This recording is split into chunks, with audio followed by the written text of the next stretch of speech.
Assalamu alaikum 3 class. Good morning. How are you? I hope you all are fine. Let's start over today's work. Open your Islamiyat book. Open your Islamiyat and your page number is 17. Your page number 17. Your topic is Quran Majid. Your topic is Quran Majid. हम इसकी exercise कर रहे हैं। Last lecture में हमने इसके first 2 questions learn किए थे और अपनी नोटबुक पर राइट करने थे। अब हमने नेक्स्ट 2 क्वेश्चन देखने हैं। आपने इन दोनों क्वेश्चंस को अपनी नोटबुक पर राइट करने हैं। क्वेश्चन नंबर 1 पे हमने किया था कि कुरान मजीद के हर हर्फ पर कितनी नेकियां मिलती हैं। तो हमने बताया था कि कुरान मजीद के हर हर्फ पर 10 नेकियां मिलती हैं। कुरान मजीद को सही तलफ़्फ़ुज़ और आराब के साथ पढ़ने को क्या कहते हैं? इसका आंसर था तजवीद कहते हैं। आज हमारे पास सवाल नंबर 3 है। कुरान मजीद की तिलावत शुरू करने से पहले क्या पढ़ना चाहिए? तो ये तो सबको ही पता है कि कुरान मजीद की तिलावत शुरू करने से पहले क्या पढ़ते हैं। आपने इसके आंसर में लिखना है बिस्मिल्लाहिर्रहमानिर्रहीम पढ़ना चाहिए।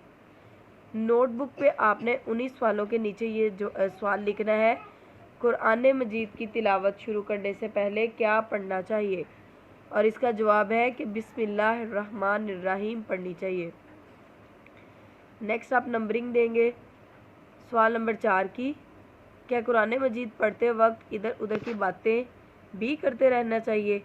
जी नहीं, कुरान मजीद पढ़ते वक्त इधर उधर की बातें नहीं करनी चाहिए। आप पहले सवाल लिखेंगे, उसके बाद आप जवाब देंगे जी नहीं, कुरान मजीद पढ़ते वक्त इधर उधर की बातें नहीं करनी चाहिए। यानी ये कुरान पाक के आदाब है ना कि कुरान पाक पढ़ते वक्त आपने इधर उधर मतवजा नहीं होना। ये चारों सवाल आपने अपनी नोटबुक पे राइट करने हैं और इनके आंसर साथ राइट करने हैं। नेक्स्ट हमारे पास है दुरुस्त जवाब पर टिक का निशान लगाएं। नंबर 1, कुरान मजीद किस रसूल पर नाजिल हुआ? हज़रत मोहम्मद सल्लल्लाहु अलैहि वसल्लम पर, हज़रत मूसा अलैहिस्सलाम पर, हज़रत ईसा अलैहिस्सलाम पर। राइट आंसर है हज़रत मोहम्मद सल्लल्लाहु अलैहि वसल्लम पर। नंबर 2, अल्लाह ताला की आखिरी किताब कौन सी है? इंजील, कुरान मजीद, ज़बूर। तो आपका राइट आंसर है कुरान मजीद। अल्लाह ताला की आखिरी किताब कुरान मजीद है। नंबर 3, अल्लाह ताला ने कुरान मजीद को क्यों नाजिल फरमाया? लड़ाई झगड़े के लिए, फरिश्तों का बताने के लिए, इंसान को सीधा रास्ता बताने के लिए। राइट ऑप्शन है इंसान को सीधा रास्ता बताने के लिए। नंबर 4, कुरान मजीद किस महीने में नाजिल होना शुरू हुआ? मुहर्रम में, रमज़ान में, रबीउल अव्वल में। राइट ऑप्शन है आपका रमज़ान में, यानी कुरान मजीद रमज़ान में नाजिल होना शुरू हुआ। नंबर 5, सबसे पहले कौन सी सूरत की आयात नाजिल हुई?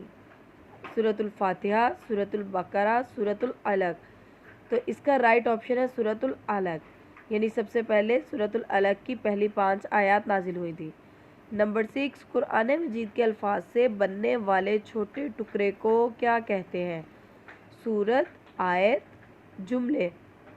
राइट ऑप्शन है आयत। नंबर 7, दुनिया में सबसे ज़्यादा पढ़ी जाने वाली किताब कौन सी है? कुरान, हदीस, तौरात। इसका राइट ऑप्शन है कुरान, यानी कुरान पाक दुनिया में सबसे ज़्यादा पढ़ी जाने वाली किताब है। ये आपने इनके ऑप्शन लगा देने हैं कौन सा राइट है। इससे पहले 4 सवाल हैं, आपने वो क्वेश्चंस अपनी नोटबुक पर राइट करने हैं, साथ ही आपने उनके आंसर्स राइट करके लर्न करने हैं। देन आपने पेज नंबर 17 पर ही ये ऑप्शन करने हैं।